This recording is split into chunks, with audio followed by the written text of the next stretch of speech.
To introduce, well, today I want to introduce Nicole Lydell. Is that how, did I pronounce it right?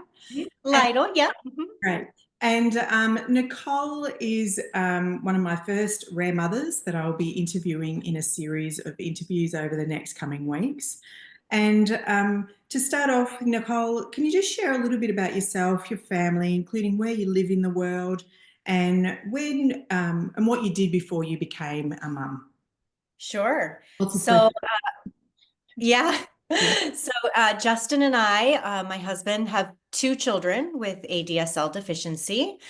Jonah is 8 and Flora is 6, and we live in California. Before I was a mother, I worked as actually an actor in children's theater and Shakespeare, did a lot of that kind of thing, and then actually went into the skincare industry from there. So that's what I did. I didn't really have, a lot of nonprofit experience or medical experience, nothing that really set me up for the life that I live now, for sure. Yeah, absolutely. Wow, I never knew that about you. And that's why I love these interviews because, yeah, exactly that. Working with children in children's theatre is great. I love watching your YouTube videos. So I can see a little bit of that character coming through, which is beautiful. Yeah. Great. Oh, thank you. Okay, on another note, can you explain a little bit about the rare disease ADSL deficiency? Yes. Yeah. So, it's a rare genetic disorder and it affects, a very small amount of people in the world where I think we have around 160 people identified now. Um, so basically how it works is people that are ADSL deficient lack a certain enzyme in their body that is part of your metabolic process. So people with ADSL deficiency, it is a spectrum disorder. So you have very, very sick individuals and some individuals that just present like they have autism. So it's a huge range of people and symptoms, but very commonly we see people have sort of these symptoms of cerebral palsy, so a movement disorder, epilepsy, and then sort of they call them autistic stereotypes, but just symptoms of autism. So that's what we see a lot with people with ADSL deficiency. And because it is so rare, it is a bit under-researched and understudied, which means we still don't really understand everything about it. But I guess those are the basics. Yeah, great. Well, can you tell us a little bit about your journey as a mother with two children with ADSL deficiency? So, when did you notice something was different with your children? At what age? And what were the symptoms that were shown? Sure. So Jonah's my older child, and he was born in 2016. So I kind of felt from even just the days before he was born, something was different. He was breech, which, for those of you who haven't had babies yet, a breech presentation is when your baby doesn't go head down. So they are bum up, or maybe, just some way that is not really conducive to being born. And I just felt it from that time. But when we saw it was when he was around 3 weeks old. He had what is called nystagmus, which is basically bouncing eyes. So, when babies are born, their eyes often are wandering all over the place. But with Jonah, and I remember actually my dad said, does he always have nystagmus like that? And I remember going, yeah, yeah, he does. And I've never seen that before. So we actually thought from the beginning he was just visually impaired. So we were going down this diagnostic journey of trying to figure out the source of his visual impairment, which then he started to miss more and more milestones. Wasn't able to roll over. He wasn't sitting up. He didn't have head control when other babies his age did. And so we were really lucky to have a doctor say, I think this is neurological or syndromic, not just visual. And that's what led us into a series of genetic tests that led us to get the diagnosis in 2019 of ADSL deficiency. And in the meantime, we had also had Flora because we didn't realize, without the diagnosis and knowing what was causing it, we didn't realize that every child we have would have a 25% chance of having it. And so we actually got Jonah's diagnosis when Flora was just 2 days old. So then they told us, you'll have to get your daughter tested as well. They did tell us, though, she looks so different from Jonah, it's unlikely that she has it. And of course, it turned out that she did have it too. So she was diagnosed at 2.5 months in 2019, and Jonah was diagnosed when he was 2.5 years old. Yeah, yeah. And just for a little bit of history there, that's how we discovered you through the ADSL deficiency group, wasn't it? Was when your daughter was first diagnosed. Is that right? Yeah, Yeah, yeah. yeah, It was right around that time, just like so many people, our doctors told us, well, there's really nothing we can do. And so all that we could think to do was to find other people like us. There were no other cases that our doctor had that she could point us to for community here in our area. And so that's one of the great things about Facebook, right? These groups that really have helped to bring us together. And I'm glad you bring that up because the Facebook group is really kind of the what do I want to say? The meat and potatoes of what has transpired in my life and my children's lives since then. yeah. Hmm. Have that connection, yeah, to be able to have that, support from others and yeah, community around such a rare disease has been absolutely vital. Um, Yes. yeah, so a little bit of my history just to throw in there and how I met Nicole, I guess, is that I started the ADSL deficiency journeys Facebook group years ago because when my two boys were diagnosed with ADSL deficiency, there was nothing out there. So back in 2010, my boys were diagnosed, and there was only about 2 cases that I could come across on the internet. And this was before, Facebook was like it is these days, where it's, Yes. yeah, very quickly can you go viral with so much information out there. But at the time, I think I came across maybe 5 research papers and 2 families that shared their experience. One was a heartbreaking journey, and the other one had also just her young boy, Hayden, had also just been diagnosed as well. And her boy was very much the same age as my youngest son, Hamish, as well. So I watched Yeah. their journey for a little while, and then I started just trying to gather as much information as I could about the disease and trying to connect with other families. And I came across Benedetta in Italy.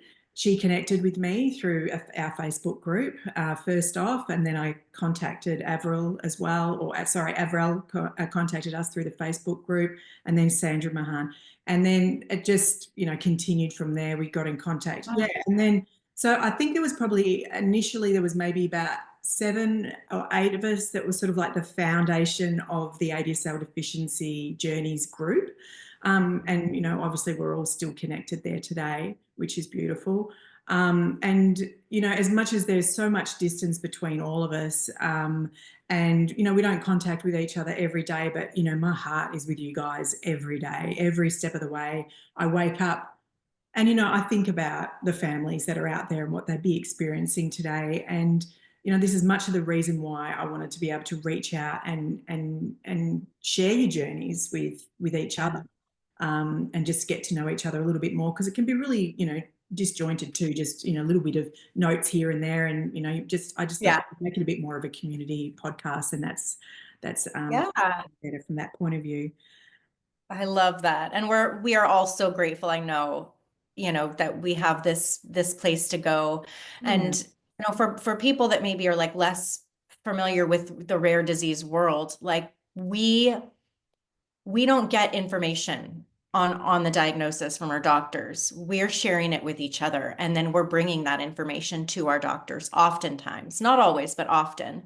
And Mm. so actually the group has been really instrumental in getting great care for our children. And I think that piece of it can't be understated, that it's great for community. I mean, that's obvious, just to not feel alone, but also it actually really helps us take the best care of our children that we can. Yeah, absolutely. And I've always, had that motto of, alone we are rare, but together we are strong. And never have I felt it more so in this community because, like you said, we get knowledge together and we know that, there might be 3 or 4 families that have been experiencing this, and we can go to our doctors or, the research scientists and say, look, this is what our families are experiencing. And we're starting to build that knowledge base of like, we will not be forgotten. We are all together. We will not be Yeah. forgotten. Do not let us be railroaded as if we don't matter because we are rare. I think we're even more special because of that. And Yeah. I have a deep, I think, there's so much we can take from this special needs, this rareness that is quite profound. And I'll share all that another day. But yeah, it's, Yes. yeah. Yes. So, okay, so going on now, I just wanted to ask you, so what are some of the lessons that your children have taught you? And how can you share one of the most, or share a memorable moment that highlights the strengths and resilience of our children? Yeah. I think, as I was pondering this idea, what kept sort of coming back was this ability to take their lead and sort of practice like this slowness and this patience that has been the most enduring, I think, change they made in my life. I think, to have particularly to have a child that's nonverbal and that requires a lot of processing time. That's one of the things that I've noticed is that I think our children understand, but because they can't express, that communication gets cut off, right? But they understand. And so oftentimes just being observant and being quiet and being slow and patient is the key to communicating with your children. That's what I found anyway, from my experience, that there's always this feeling of like, say more and do more. And actually, I don't think that's good for kids like mine. I found it to not be good. The more I do, it's just distracting and it doesn't serve them. And so much what I've had to do with and how they've changed my life is about simplification, slowing down. I mean, we've talked about this privately, that just sitting with your child and breathing together and being together physically, that would never have been something that would have been part of my parenting journey just based on who I am. I'm a mover. I like to do things and I'm very active. And this has really taught me to like come in and focus on those things that they need, which is sometimes just to be held. Yeah, So that's a absolutely. major change that I feel like they've brought to my life. And then that, of course, that ability to like be slow and step back and observe and not have to always be acting can translate into any, other area of my life as just a person, not just a mom. So that's been a really interesting thing that I've seen them bring to my life. And of course, that sense of compassion and um, caregiving. I mean, when you become a career caregiver, which is what I would kind of term myself, um, you have to just be faced with this level of sacrifice and surrender that I think maybe the average parent gets a taste of. Mhm. But as a caregiving parent, it's total. Yeah. And if you don't surrender to that, you are going to be at odds with yourself and your children for your entire journey. So that has really brought a centering like force into my life that's I think benefited me and benefited my children. So if I had to tell like one really, I mean, I could just give you an example of today. Yeah. Jonah is in total metabolic crisis. I'm just going to be honest about where we are. And I love this child so much, do anything for him. It has been hard for me to keep my patience today with a child that's crying all the time, and I know he's not crying for anything there's nothing I can do. There's Mhm. nothing I can do. So I have to just go, we're just going to sit and you're going to get held today. That is what's going to happen. And he relaxes into it. I surrender to it. I say, okay, the things I thought were going to happen today, they're not going to happen. I surrender. I'm just going to sit and hold you, and we're going to be together. And you can feel this, uh, that he just sighs this, Yeah. what he wanted, you know? And so I think, I don't know, I guess that's really, you know, all I have to say about that is this feeling of the communication that transcends the verbal communication, and, you know, honoring them for the pace that they need and what they need, even if it's not my plan. Yeah. Yeah. Yeah, and I think that that piece of like that co-regulating piece is really important as a parent. And I think sometimes we can forget that we are a big instigator in how our children in general feel. I know myself and my own experience with my boys was that, as soon as if I was uptight and tense about something, oh my God, I could hear it in Hamish. He was wound up Mhm. big, and he had this like chainsaw sound, he would get like that, and it would be right on my nerves. Mhm. And it was a sign to me that that's he's mirroring how I am, how I am at Mhm. the moment. And I really had to take a step back and consciously go, yep, okay, I'm that at the moment, and it's my time. Okay. Yeah.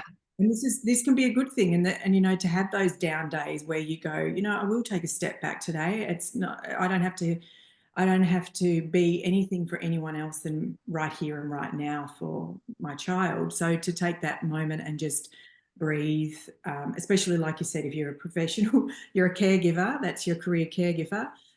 You're working from home, that is your duty, that's your job, Mhm. um, and to have that, that's that level of compassion to be able to sit down and just go, okay, and it's for yourself as well. It's the compassion for Yeah. yourself as well, because you stop fighting, um, stop the resistance to it, like you just said, and just, accept it for what it is. Sit down nice and quietly, take a breath. They take a breath, we bring the energy down, and everyone just starts to feel, okay, we can cope now. We're back down to Mhm. the state. So just really important to be able um, to use those switches as parents, and recognize that mirroring that our children do. So Yes. what kind of self-care practice do you do while managing the demands of parenting children with special needs, rolling right into that? Yes. Well, I mean, I think that what I'll preface by saying is, my idea of self-care has drastically shifted. I very much I would say I used to be a person whose self-care would be like getting a spa treatment, or, something like very fancy, or something like that. I don't know what I used to think, but now my version of self-care is like, you will go outside. You will go outside every day. And I noticed the, like, me building these outside times into my routine as part of my self-care. Um, I'm a big gardener. I love walking. I just love being outside. That's really where I feel most alive. And a lot of my life now is inside with the kids. So that's one big thing that I do, whether it is working in the garden, or, taking a walk around the block if I can manage that. Um, even just silly, this is so silly because this is not self-care. But if I'm like, I'll throw the diapers away today because I know that right now I need to get outside. So I have found that just building those little moments into my day is really important. But I'll be 100% honest. I go to therapy on and off. I'm not going right now. And I also take medication for depression. And I feel comfortable saying that because, I really fought on my own through this for a long time. And, um, I it took me a while to even recognize that after I had Jonah, I probably had postpartum depression, which for me really turned up with, they call it postpartum rage. So I would be so angry And it was like if you've ever had this feeling, it's almost like an anger where you don't even know where it belongs. So it just goes everywhere. And that's really toxic and not helpful. So it became clear to me that, all of the things I was doing outside of medication weren't working, like meditating, soaking in the tub, all these things that I had maybe would previously have worked with the level of stress in my life. Now I needed that to bridge that gap. So between therapy and medication, I really feel like that did help me. Now, is that going to be right for everybody? No. And I don't pretend that what's right for me is right for everybody else. Um, but I want to be honest about that because, I had hit a wall where I just thought, yeah, I should be capable of doing this based on who I know myself to be as a person, and I can't manage it. And if I can't manage it, I need help. So that's been a big thing for me is just trying to get the mental health piece secured. And then just like a fun thing that I do is I have friends and I like to go for walks with my friends and I also like to roller skate. Oh, that's a Yeah. good fun. Yeah, that's great. I think I saw, did I see a, I think it was yours. I might have seen it with Justin on roller skates with the Oh kids in yeah. the, was it the Oh kids? yeah. Yeah. Oh, that's awesome. Oh, Yeah. look, The kids can go. So it depends on your rink if you're ever, but you can bring a kid in a wheelchair right onto the roller rink. oh, that's It's awesome. like, That's yeah. great. Yeah, everyone on wheels. That's great.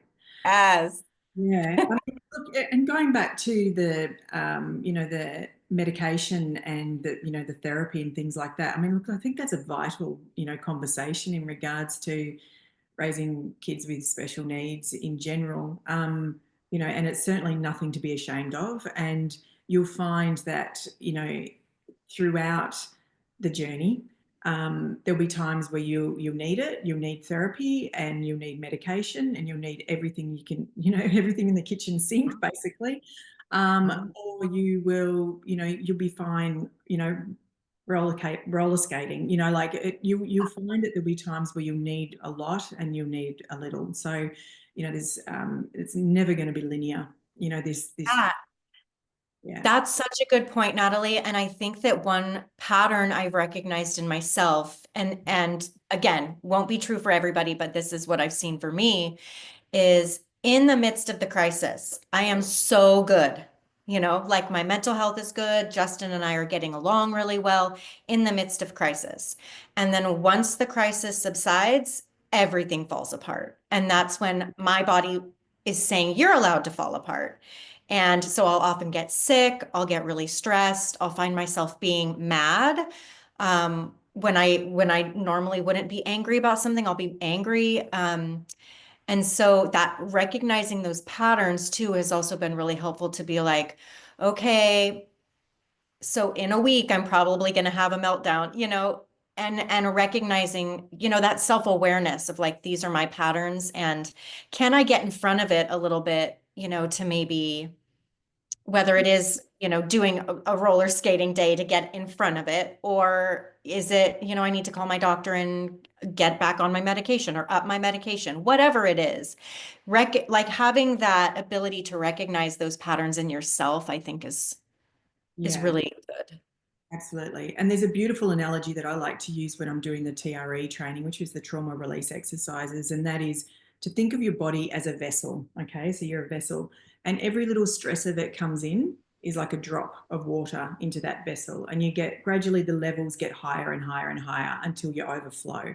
Okay. So Mhm. when you've had one of those experiences, you've had, you might have had a cluster of seizures and, you've been in the emergency realm, you've been in your heightened fight and flight state for over, weeks, it could be, your cup or your vessel is overflowing. Okay. And so, what's a really good technique, and that's what I use with the TRE, is to teach people to do a little bit of release work every single day.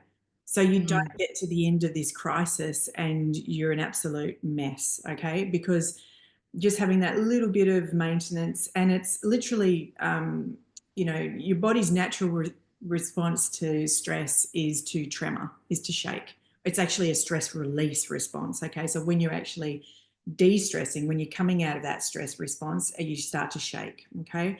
And so to be able to do a little bit of that each day, or not even each day, even just twice a week, just a little bit. And for some people, it might be like that release might be going for a run, like, or going for a walk, like you did. It might be singing. It might be, singing a song.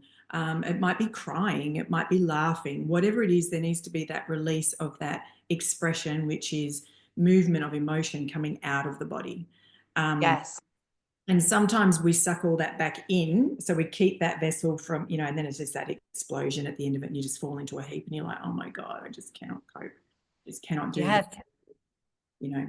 I used to find it quite interesting how we were talking about the mirroring before, about our children mirroring. I used to find it interesting how that sometimes you could feel almost like it was like a pressure cooker for weeks, and then the boys would go into a cluster of seizures and then we'd be in hospital for a week, and that would force me to stop and take downtime as well. Yes. Really, Yes. wow, okay, everything was really busy and crazy there for a few weeks, and then the boys have had seizures, we're in hospital, and now I can actually get on Facebook and comment on people's lives and things like that. Meanwhile, I'm sitting here with my child who's in the hospital. So yeah, it's that very important to be able to understand the nervous system, particularly for yourself and what you're going through, but then also for what your children are going through as well, because never would it be more of a height, you know, dysregulated nervous system is basically what our children have, where Mhm.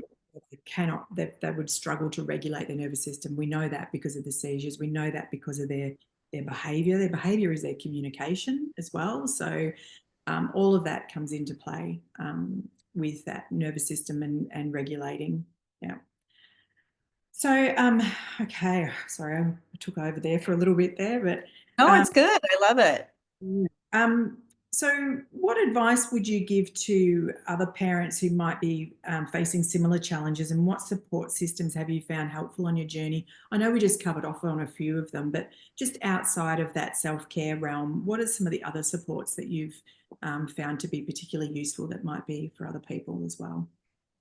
Um, I found this to be hard at first, but I really encourage people to seek out relationships and friendships with families that have children like yours.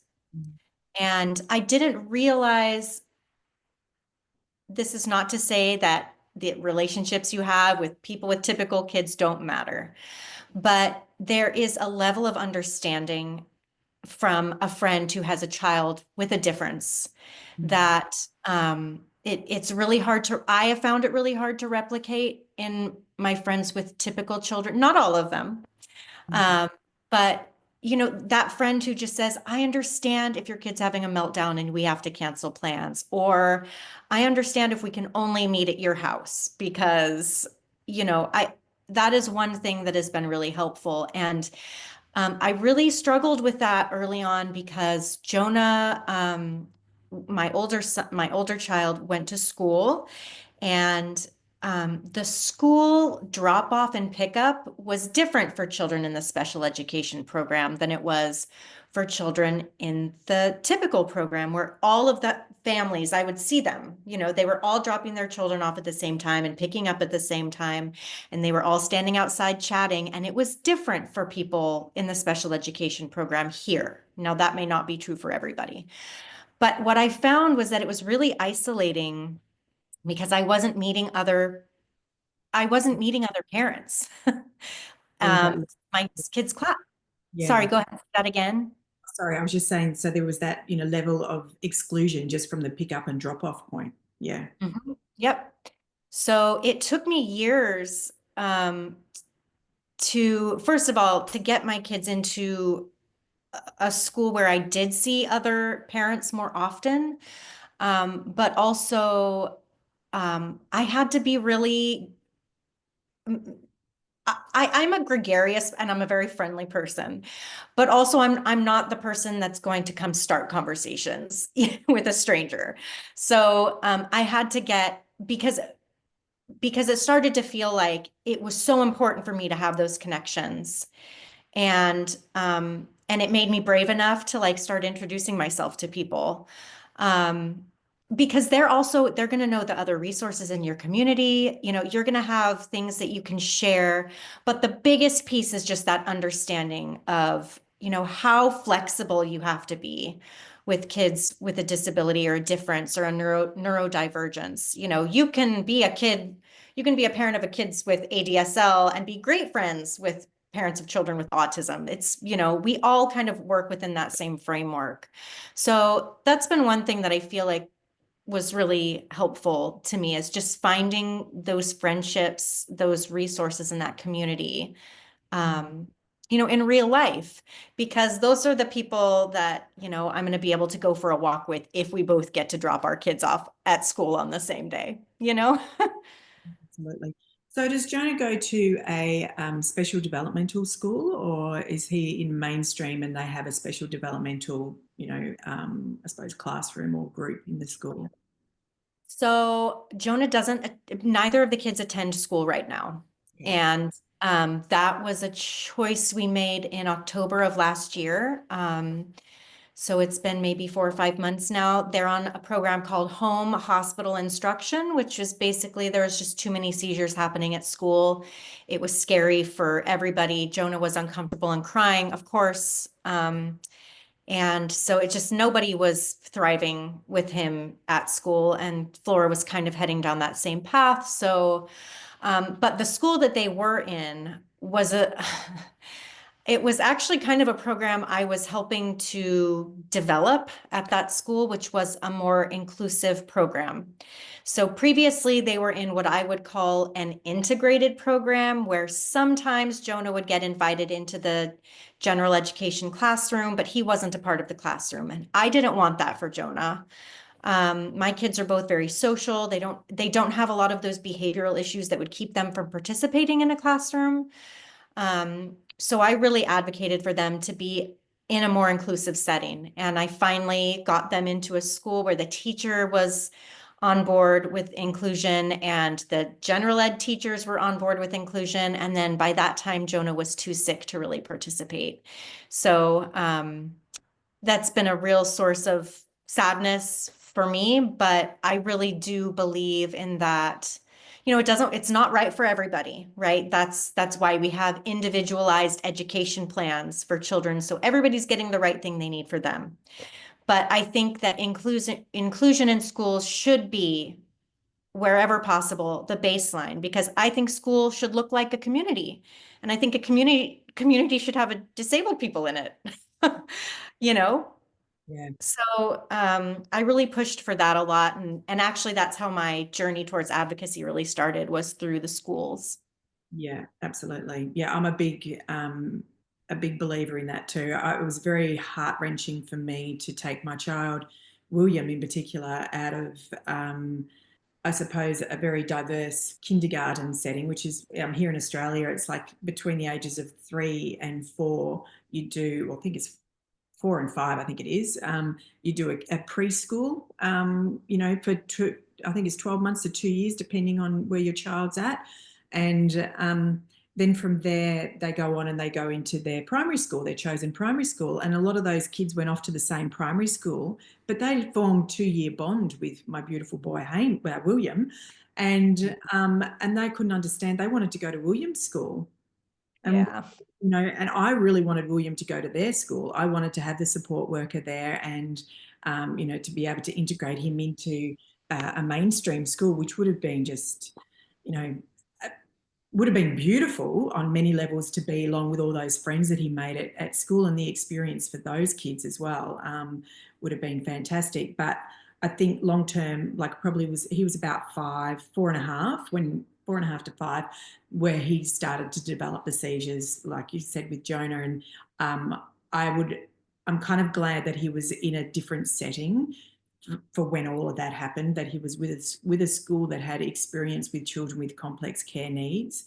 and teachers that could deal with that as well, and that he wasn't the center of, you know, all the other children witnessing him having all these seizures on a regular basis. And then I mean, I still had a community of those friends as well, so I kept in contact with them outside of the school, you know, through Facebook and things like that as well. So they, you know, they were always with us in that regard.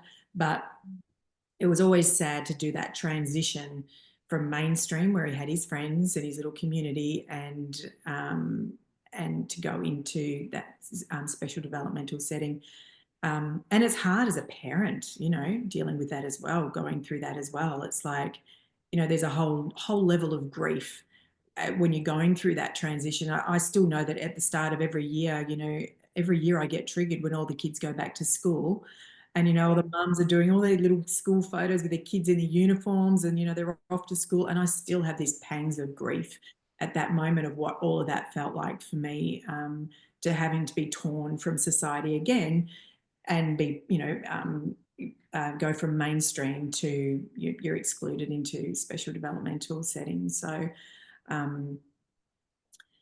yeah. Yeah, really complex journey, Oh, absolutely. because there's what's best for the kid, your kids, and then there's what's best for the greater community. Because you're right. I was thinking, gosh, it's going to scare these children to see this, you know. So I think you're absolutely right that even though it can be the right thing, it's still such a huge emotional bridge to cross.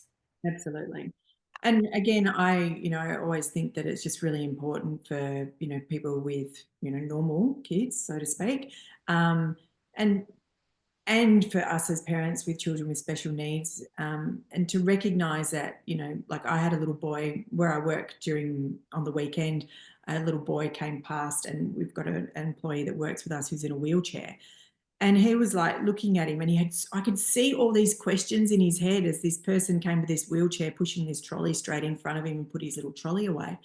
And he just had so many questions. And I said, "You've got a lot of questions there, haven't you?" And he's like, "Wheels," like, you know, and I can see. And we just started this little conversation. I just took that time out just to have this conversation with him.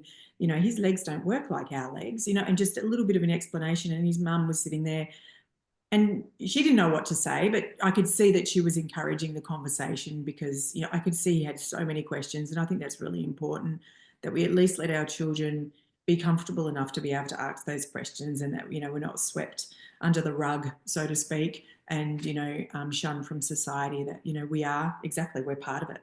We're part of it. We're in a lot of ways, you know, what yeah, makes us all unique and special. So, okay. Absolutely. Okay. So, what was I saying? Yeah. Okay, Nicole. So we've had some, I'm just going to edit back there. Just let me ease back into this again for a second. Yep. Um, So, Nicole, we know you've been doing a lot of work in the background in regards to ADSL deficiency, and I guess on behalf of all of our families at, you know, in our Facebook group, you know, we want to say thank you for the work that you have done in raising awareness and funds for our research projects, and particularly, you know, over the last, I suppose, last couple of years, I know that you've started setting up a foundation. Can you tell us a little bit about that foundation that you've started up and how it's evolved since your inception of that foundation, of the idea of it all? And what are your hopes for its future? Oh, that's okay. So in I think 2022, Justin and I were considering having a third child. And well, we decided not to do that. And instead, I said, you know, I feel this energy of something, you know, that feeling that I think you get when you're like, I'm ready to bring something into the world. And I thought it was a baby, but I think really what it was Rare Birds Foundation, which was me just basically saying, I'm going all in on the children that I have, and we're going to do the best that we can in their lifetime and beyond to, get some treatments, to get a cure, and to support families in this journey. So those have been our main, that's, sort of how Rare Birds started. And as I mentioned, I've been on medication on and off. So I went through this pretty depressing summer where I felt very depressed and was really struggling. I came out of that summer and I found a conference to attend called Global Genes, the Rare Advocacy Summit. And it was in San Diego, California, which is a place that I love anyway. And I thought, well, I'm going to go down to this thing and I'm going to see what it's all about. Because as I mentioned, I had sort of started advocating through the schools and trying to change things at school in our school district.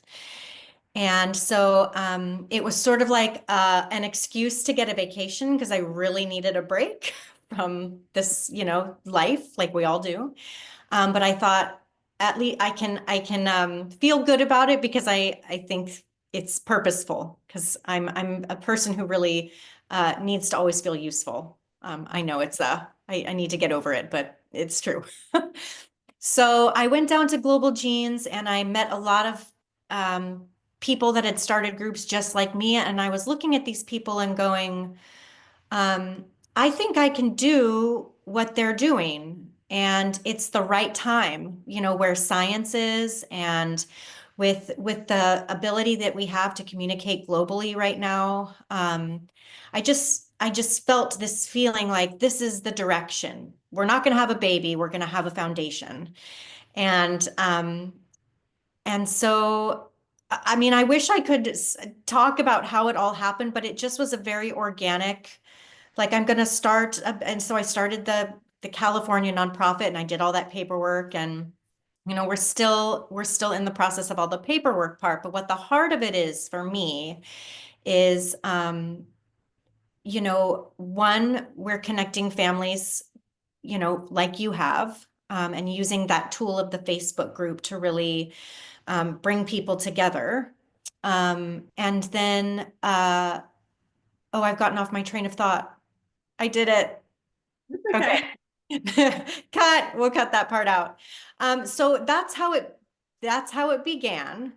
And where I see it going now is, as I've learned more about the disorder and really about the class of disorders that we are a part of, what I see Rare Birds functioning as, and it's actually honestly one of the reasons I named it Rare Birds Foundation instead of ADSLD, is that there's a lot of people who have purine disorders that are similar to ADSL, but they're just a little bit different. And actually, ADSL deficiency is one of the larger disease groups within this rare family. So what I would like to do in the future is also be able to support people that have things like ICA ribosiduria, which has, a very, very small amount of diagnosed cases, PAICS, which Pikes is another disorder of purine metabolism.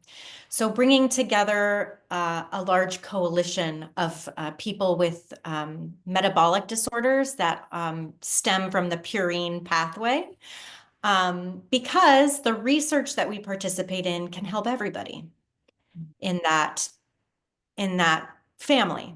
And so if we're participating in research, what I want to be doing is seeing, can that research help other people to get to where we are more quickly?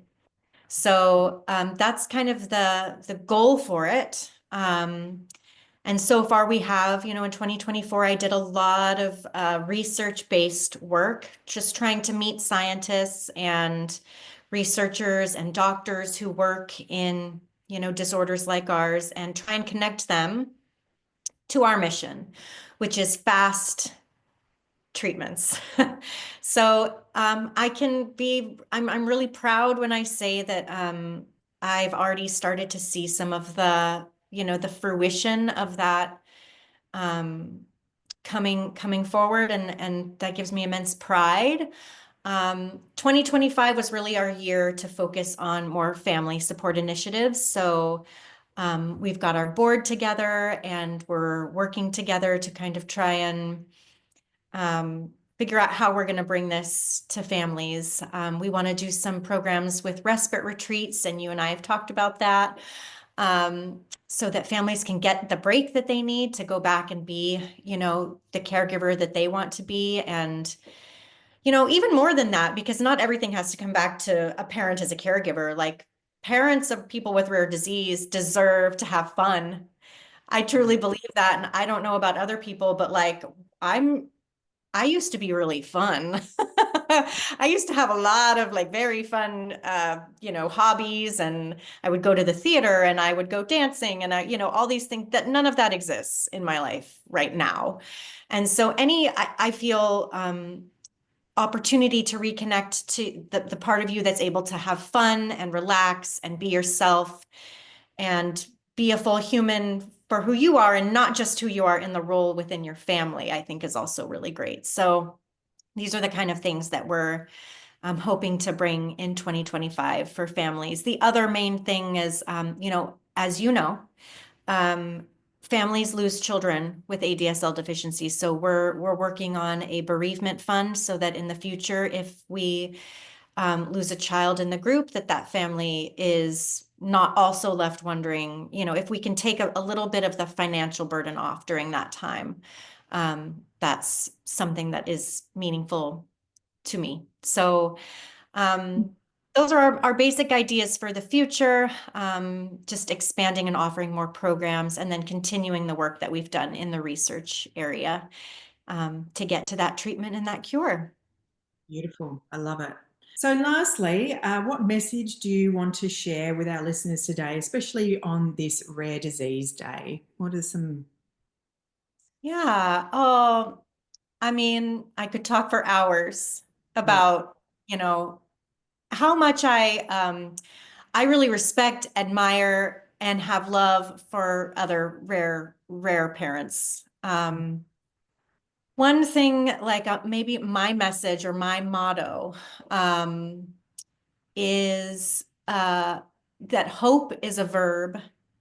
I tell myself that all the time. And, I think I've often struggled with this idea of hope because when your child receives a life-limiting diagnosis, there also has to be acceptance. So you have hope for what could be, and you have acceptance of what might be as well.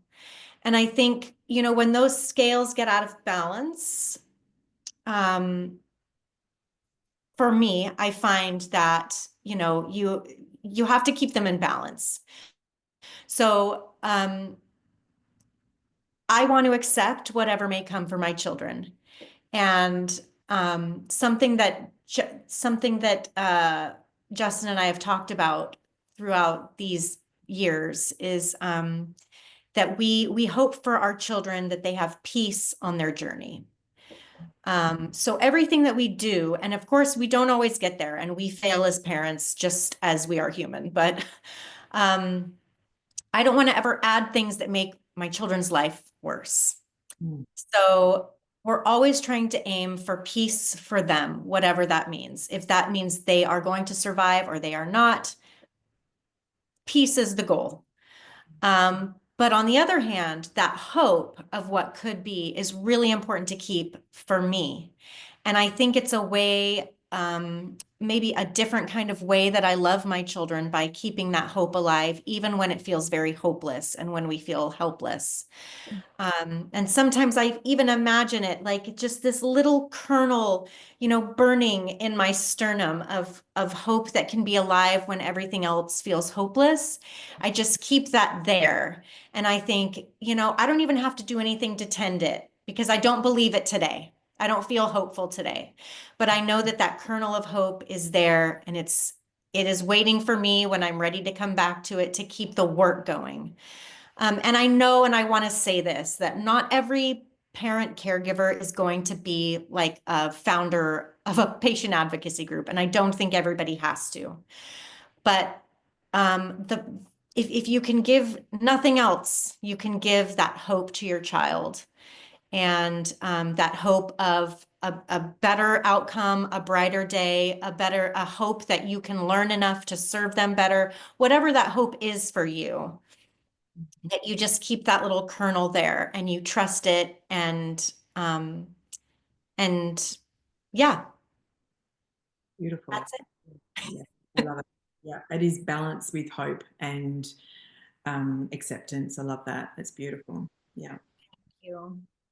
Well, thank you so much, Nicole. Thank you so much for sharing your journey with us today. Is there any way that other people can get in contact with you? How would you like people, if they have more questions about Rare Bird Foundation, how would they get in contact with you? Sure. So our website is rarebirdsfoundation.org. You can find us there and contact me that way. I am on Instagram at Rare Birds Foundation. Um, so those are the two main ways you can follow along with our journey. If you are an ADSLD parent, you can find our Facebook group, Our Journeys with ADSL Deficiency. And yeah, I guess those are the main ways. But yeah, that's what I'm going to tell the people. Yeah. That's okay. Well, thank you very much. And we look forward to hearing all these other wonderful projects that are happening through Rare Birds Foundation, and wish you all the best. And I'll be in touch with you outside of this world. Yeah. All right. Yes. So nice to chat today, Natalie. Thank you. Thank you. Bye-bye.